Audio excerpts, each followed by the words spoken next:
You are welcome to join me as I unpackage and load up my brand new wallet.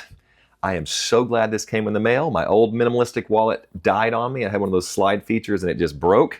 And I have been using a really old wallet for about a month now and it's been driving me crazy. So here's my new one. So happy it's arrived.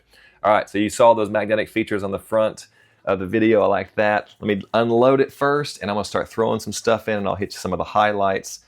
And I'll tell you a little bit about the leather as well. It's called a PU leather, a polyurethane leather. All right, so you can tell it's pretty minimal. Here's my old one. That thing is driving me crazy.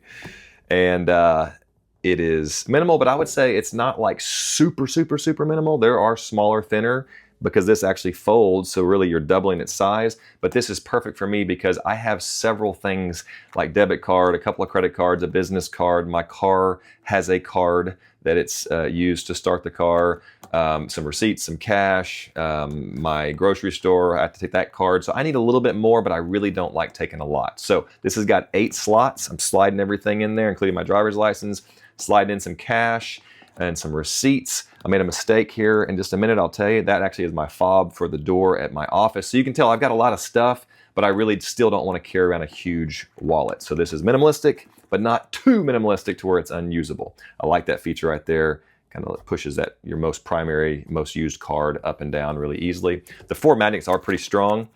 Here I make a mistake. I had about 8 bills and I double folded it first, slid it in there, and it fit, but it was just not attractive. It was poking out the edges and stuff. So then I triple folded it, stuck it in there, and here in a minute when I try to fold it and close it with these 2 receipts, which I didn't put in very cleanly, by the way. One of them I just kind of jammed in there, so it kind of doubled up a little bit, so it was almost like having 3 or 4 receipts.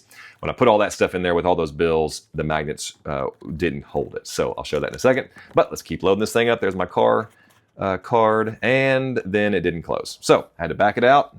Okay, so let's not have so many dollars. So I pulled the money out, just put like 2 or 3 bills in there, and straightened up the receipts, and then it worked just fine. All right, while I'm still showing you that, let me just tell you about this PU leather. It is way more affordable. It's polyurethane leather, way more affordable than typical leather. Also, no animals, so if that's important to you, cruelty-free. So no animals in this leather. Polyurethane is more affordable. It's water-resistant, not waterproof, but like water-resistant. So you're not swimming with your wallet anyway, so that's really helpful. It's pretty durable. I would say these PU leather wallets will go 2 to 5 years, depending on how rough you are, and that's plenty of time, so I expect to get a few years out of that. There you go. Okay, I am loaded up. I like this wallet. It's affordable, feels good. I like the brown and like the stitching. It's also that RFID coating on it, so it's actually protects your information. I'm trying to cover up all my sensitive information as I show you this, but there's tons of pockets. Like I said, it'll hold 8 cards, cash, receipts, all the stuff. I really like it. I reached out to this company, asked them to send it to me because I was needing a new wallet. They sent it to me for free. I didn't buy it, but I would buy a wallet like this. Thank you very much. I like it.